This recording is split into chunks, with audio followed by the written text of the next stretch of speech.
Leaders, welcome back to the classroom for another installment of leadership teaching here at Manhood University. Today's lesson will be one of those that I think is pretty easy to teach, but I'm relatively certain is going to be harder to implement than you may think. I asked you last week to ponder what you would do when your senior leader gives you a task directly and not through your leader. So that is the scenario that should be on your mind as we jump into this week's leadership challenge. Now, every organization has a chain of command. I admit that sounds to the untrained ear like a very military thing. So you may be thinking that because you wear shirts and ties and call each other by first names, that the phrase chain of command has no place in your organization. And you would be mistaken. Now, the military does make it simple for their folks. Everyone has a rank, and like it or not, it is not difficult to tell when you are out of your depth. But understanding the chain of command principle is vital. Because not only does your organization have a chain of command, these senior leaders are fully aware of it, and they will operate as if everyone they're speaking with understands the concept. Let me break it to you like this. Imagine being in a calculus class when you haven't taken algebra. That's the equivalent of talking to a senior leader and not knowing basic leadership principles. Just like that calculus professor assumes that everyone in the room has finished all prerequisites, the senior leader that hands tasks to junior and mid-level leaders does it as if they already understand how to handle themselves. If you don't know how to handle yourself in that environment, you'd better learn. And I guess that means we should spend a little bit of time talking about how to handle ourselves. And we're going to do that with kind of a self-evaluation that starts with our opening question. What do you do when your boss's boss asks you for something? When a senior leader in your organization reaches out to you, how do you react?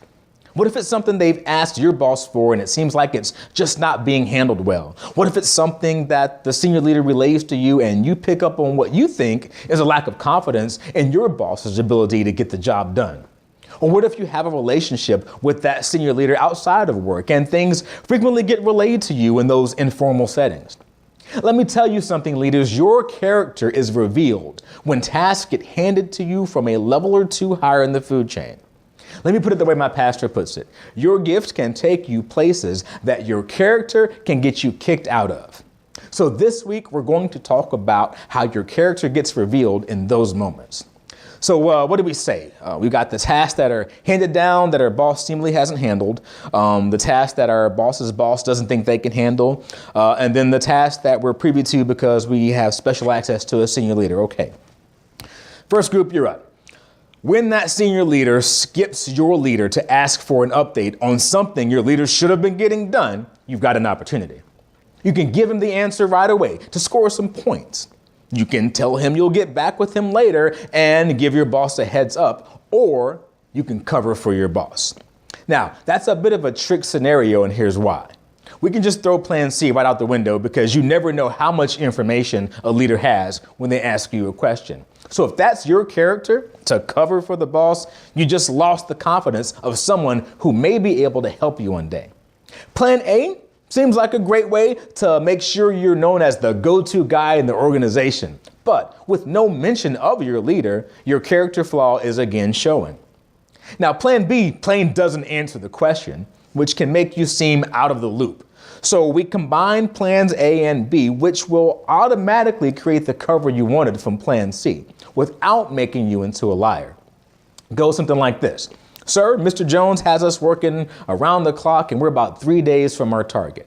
I'll be sure to let him know you called and he can give you a more thorough update. Look at that. But if you're looking to promote yourself, that answer wouldn't have even come to mind. Think of it this way. That senior leader would eventually be the one to promote you. You think he wants someone directly under him who's going to steal the glory at every chance? Always assume there's a bit of a test in it. Now, that second group who gets the task and it seems like your leader's just ill-equipped to handle it, you have a bigger temptation, which also means you have an opportunity to expose an even bigger character flaw. Most of us work for someone who works for someone else, and we want to work for less people tomorrow than we do today. So moving up is not only a sign of greater competence in your field, it's just plain desirable. When I was younger, it was impossible for a lot of my leaders to keep up with technology the way I did. So it felt great to have a senior leader skip the chain and put a task in my hand. Problem was, I already had the wrong idea about my leaders. I really felt that my adaptability to the changing field meant that I was better qualified to lead than my bosses, and it showed. Sadly, at every opportunity. I get a task from above, and before that senior leader could even get the well-predicted praise out of their mouth, I was already somewhere trashing my leaders for not being able to do it.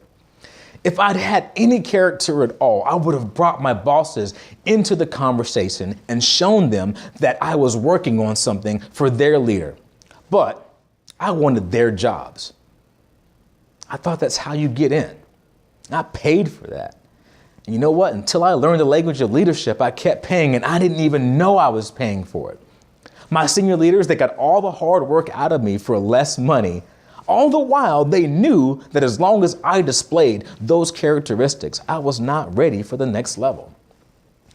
All right, now into that third group, the ones with special access to the organization's leaders through social circles and formal activities. You know, maybe your kids will play sports together, or they're in band together, or you find out that you're in the same wine club or a taekwondo class. Maybe you frequent the same bar. You could even spot each other at your alumni gatherings for your college. And through the course of just social conversation and interactions, you've overheard the frustrations of that leader. Now, we got to couple that with our own desires. Come on. You know you want to move up, and there's nothing wrong with wanting to excel in your field. But remember, your character can get you kicked out of that place. So listen to me well here. When you get that phone call or task in passing, the one that comes with insider information, the kind that's said in confidence, listen to me. Be careful how you conduct yourself. Now, maybe your boss is really about to get fired. And there are those rare instances where that senior leader places the task in your hand and he says, I'm tired of Joe screwing up and I need this handled right. And I understand that circumstance can put you in a bind, but a man of character sits down with his leader and says, hey, boss, they're asking me to work on this. You know what? A good leader, one who can do what we call leading up, will have seen this train coming and has spent the last few months mentoring and working with his leader, trying to keep them from getting fired, especially since most leadership firings end up being house cleanings.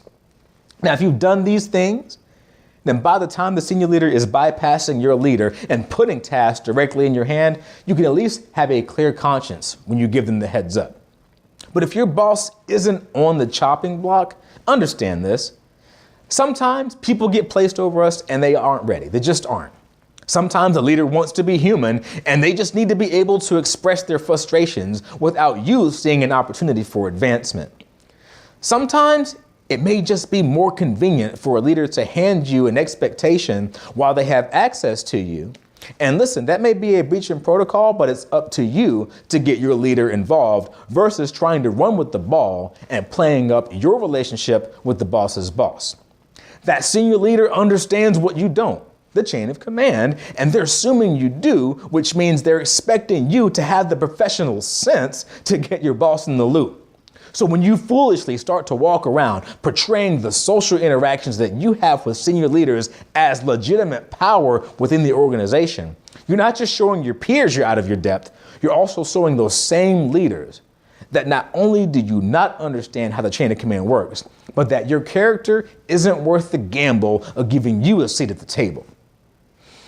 Well, that's it for today. I told you it would be a little hard to execute. But now when you think about those interactions you have with your senior leaders this week, you'll try to view them, hopefully, from the lens of a senior leader yourself who's looking for a reason to either promote or fire.